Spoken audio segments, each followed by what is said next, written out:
একদিন আমায় একজন প্রশ্ন করেছিল, আচ্ছা, ভালোবাসার মানুষকে কি এমন উপহার দিলে সে সারা জীবন মনে রাখবে?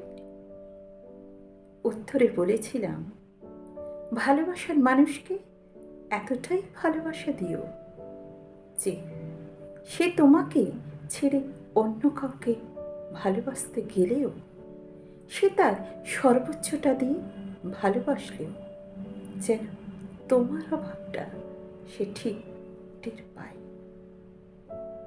ভালোবাসা ছাড়া এ পৃথিবীতে বড় উপহার আর কিছু আছে কি? আপনারা কি বলেন? কমেন্টসের মাধ্যমে অবশ্যই জানাবেন।